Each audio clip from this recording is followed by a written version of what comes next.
Hello friends, आज मैं एक नई कहानी लेकर आई हूँ। गरीब का नसीब। रामदेव एक गरीब मछुआरा था। उसके परिवार में उसकी पत्नी निर्मला और एक छोटा सा पोता अनुज था। अनुज के माता पिता एक एक्सीडेंट में मारे गए। रामदेव और उसकी पत्नी निर्मला ही अनुज का लालन पालन करते थे। रामदेव का शरीर अब बढ़ती उम्र के कारण कमजोर हो चला था, इसलिए वो अब मछलियाँ पकड़ने भी समुद्र में नहीं जा पाता था। वह समुद्र के किनारे पर ही मछलियाँ पकड़ने के लिए जाता था। एक रोज, निर्मला, मैं जरा समुद्र किनारे होकर आता हूँ, शायद कुछ मछलियाँ मिल जाए तो बेचकर पैसे आ जाएंगे। तुम भी कब तक मेहनत करोगे जी? अब तुम्हारी भी तो उम्र हो चली है। आज हमारा बच्चा होता तो हम भी आराम की 2 वक्त की रोटी खा रहे होते। निर्मला, नसीब का लिखा कोई नहीं मिटा सकता, पर अब भी हमें खुश रहना चाहिए कि हमारे पास एक पोता तो है हमारे मुस्कुराने के लिए, वरना हम तो बुढ़ों का जीवन कैसा होता। चल, मैं आता हूँ थोड़ी देर। रामदेव का नसीब खराब था, और जब गरीब का नसीब खराब हो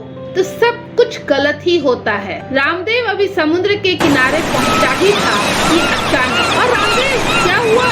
लगता है बेहोश हो गया। भाइयों, उठाओ इसे और इसकी चौकी तक ले चलो। क्या हुआ इन्हें? क्या हुआ भैया इनको? पता नहीं, समुद्र के किनारे मछलियाँ पकड़ते हुए अचानक बेहोश होकर गिर गया। रामदेव को शायद होश आ रहा है। पता नहीं सर्वेश भैया, अचानक आंखों के आगे अंधेरा आया और मैं गिर पड़ा। इसके बाद मुझे कुछ याद नहीं। सुनो जी, तुम आराम करो और अभी कुछ दिन समुद्र किनारे जाने की कोई जरूरत नहीं है। भगवान का लाख लाख शुक्र है कि कुछ नहीं हुआ तुम्हें, तुम ठीक हो। और निर्मला, मैं समुद्र किनारे मछलियाँ पकड़ने नहीं गया तो हमारा गुजारा कैसे होगा? मैं हूँ ना दादाजी, मैं मछलियाँ पकड़ कर लाऊंगा। तुम चिंता मत करो जी, जब तक तुम ठीक नहीं हो जाते तब तक मैं समुद्र किनारे मछलियाँ पकड़ने जाऊंगा। और निर्मला, अब तो तुम्हारी भी उम्र हो चली है, कैसे जाओगी? सुनो जी, उम्र भले ही कितनी हो जाए, पर इंसान की हिम्मत कभी नहीं बदलती। इंसान का विश्वास वैसे का वैसा ही रहता है, जैसा उसने सोचा होता है। एक बार कोशिश कर लेने में क्या जाता है। मैं कल सुबह ही मछलियाँ पकड़ने समुद्र किनारे जाऊंगा और तुम कुछ दिन आराम करो। दादी, मैं भी आपके साथ समुद्र किनारे जाऊंगा। हाँ बेटा, तुम जल्दी उठ जाना, फिर हम दोनों दादी पोता जाएंगे। अगली सुबह घर में सब सो रहे थे, तभी निर्मला टोकरी और मछली पकड़ने का जाल लेकर समुद्र किनारे निकल पड़ती है। मैं जल्दी चली जाती हूँ, उम्मीद है इस समय कुछ मछली मेरे जाल में फंस जाएगी। निर्मला ये सोचते हुए चली जाती है। निर्मला पूरे दिन जाल लेकर समुद्र किनारे बैठी रहती है, पर उसके जाल में एक भी मछली नहीं फंसती। तभी आयुष नाम का एक मछुआरा वहाँ आता है। अरे निर्मला ताई, जितनी मर्जी कोशिश कर लो, तुम्हारे जाल में मछली नहीं फंसने वाली। ये हम जैसे सालों से मछली पकड़ने वाले मछुआरों का ही काम है। तुम्हारे बस की नहीं है ताई, घर वापस चली जाओ और जाकर रोटी बनाओ। निर्मला निराश होकर घर वापस लौटने लगती है। तभी उसकी नजर समंदर के किनारे शंख पर जाती है। वह उसे उठाती है और सोचती है, ये शंख कितना सुंदर है, मैं इसे अनुज को दे दूंगी, वो खुश हो जाएगा। दादी, आपने मुझे क्यों नहीं उठाया? मुझे भी जाना था। जाइए, मैं आपसे गुस्सा। अरे मेरा बच्चा गुस्सा हो जाएगा, फिर दादी क्या करेगी? मुझे नहीं पता, पर मैं आपसे बात नहीं करूँगा। अच्छा, अब तुम बात नहीं करोगे तो मैं सोच रही हूँ अपने पड़ोस वाली मुन्नी को ये दे आऊं। अनुज पलट कर देखता है, शंख देखकर खुश हो जाता है और निर्मला से वो भाग कर ले लेता है। धन्यवाद दादी, आप तो बहुत अच्छी हो, पर मुझे कल जरूर ले चलना ना। पर बेटा, तू अभी छोटा है, थोड़ा और बड़ा हो जाएगा तब हम तुम्हें अपने साथ ले। नहीं दादी, मैं भी आपके साथ जाऊंगा। कल मैं जल्दी जग जाऊंगा। आप बोलो, ले चलोगी ना? अच्छा, अगर जग जाओगे तो ले चलूंगी, पर मैं नहीं जगाऊंगी। ठीक है दादी, मैं खुद ही जग जाऊंगा। अनुज बहुत खुश हो जाता है और शंख लेकर बाहर चला जाता है। इधर निर्मला उदास होकर रामदेव के पास आती है। निराश क्यों होती हो निर्मला? कोई बात नहीं, आज कई वर्षों बाद तुमने मछली पकड़ने का काम किया, कल दोबारा कोशिश करना।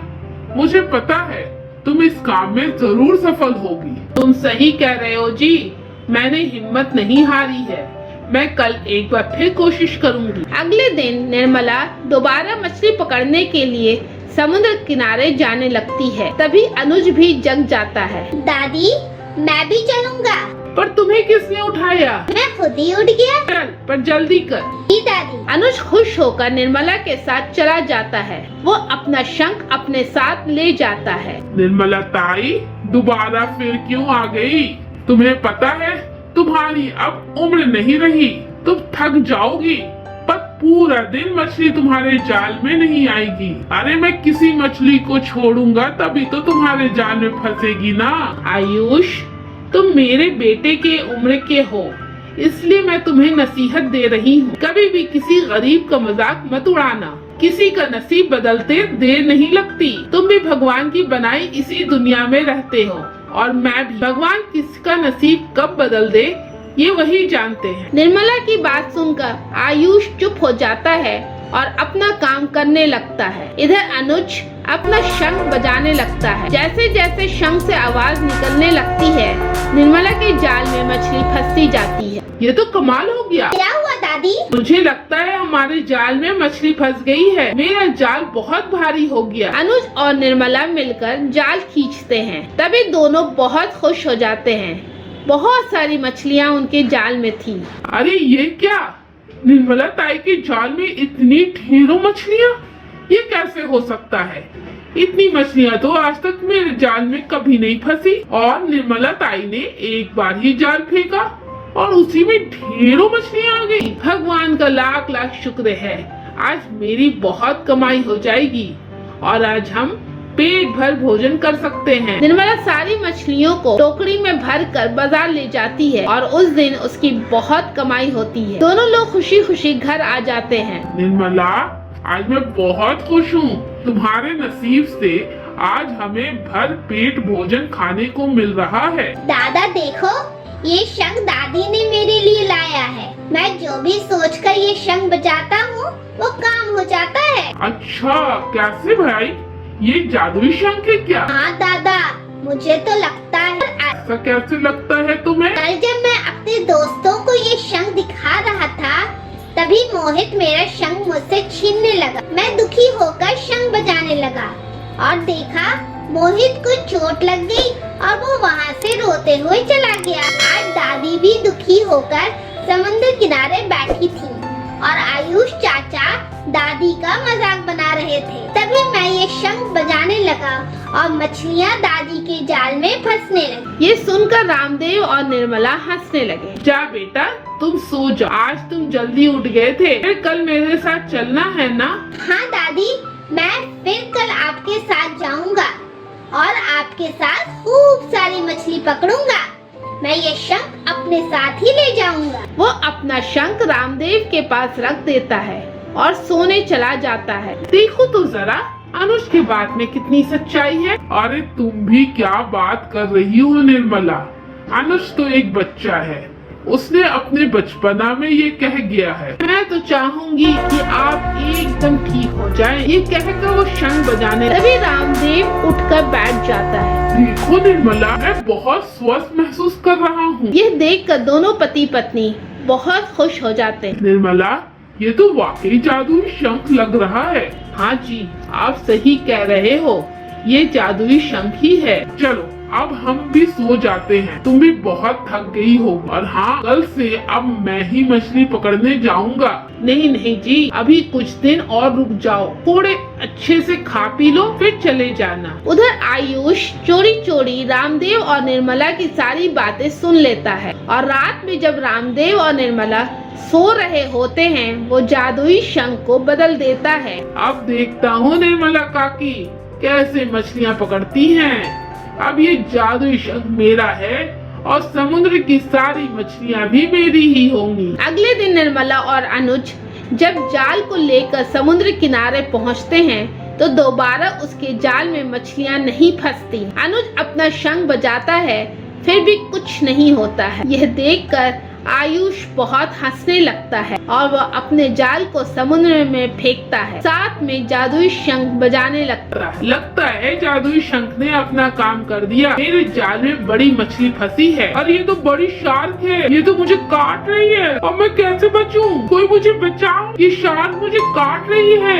ये जाल मेरे हाथ से छूट क्यों नहीं रहा है? ये जाल तो मेरे हाथ में उलझता ही जा रहा है। मछली मुझ पर हमला कर रही है। निर्मला ताई, ये तुम्हारा ही जादुई शंख है, मैंने कल रात चोरी से बदल दिया था, मुझसे गलती हो गई ताई, मुझे बचाओ। अनुज दौड़कर जाता है और अपना शंख ले लेता है। वो अपना शंख बजाने लगता है। तभी शार्क आयुष के जाल से चली जाती है और उधर निर्मला के जाल में फिर से बहुत सारी मछलियाँ फंस जाती। निर्मला ताई, मुझसे बहुत बड़ी गलती हो गई है। मैंने आपका जादुई शंख चुराने की कोशिश की है, जिसकी सजा मुझे आज मिल गई। आज मेरी जान भी जा सकती थी। ये शंख आपके नसीब का ही है, आपको ही मुबारक हो। मैं वादा करता हूँ आज से ना ही मैं किसी का मजाक बनाऊंगा और ना ही किसी की चीजों को चोरी करूंगा। आप मुझे माफ कर दे ताई। कोई बात नहीं, तुम्हें अपनी गलती का एहसास हो गया, यही बहुत है। आयुष वापस अपने काम में लग जाता है और निर्मला और अनुज टोकरी लेकर मार्केट की ओर चले जाते हैं। धीरे धीरे निर्मला और रामदेव के पास बहुत पैसा आ जाता है और उन लोगों के पास एक पक्का मकान हो जाता है। वो लोग अनुज को शहर में पढ़ने भेज देते हैं और तीनों लोग खुशी खुशी अपना जीवन गुजारने लगते हैं। तो दोस्तों, इस कहानी से हमें ये सीखने को मिलता है कि कोई किसी का नसीब नहीं चुरा सकता। हर इंसान अपना नसीब लेकर आता है और अपने नसीब की खुशी या दुख उसे मिलकर ही रहता है। आपको हमारी कहानी कैसी लगी, हमें कमेंट करके जरूर बताएं। साथ ही हमारे वीडियो को लाइक और शेयर जरूर करें। अगर आप हमारे चैनल पर पहली बार आए हैं तो इसे सब्सक्राइब करना बिल्कुल ना भूलें। ऐसे ही कहानियों को देखने के लिए आप हमारे फेसबुक पेज को भी फॉलो करें। Bye bye and take care friends.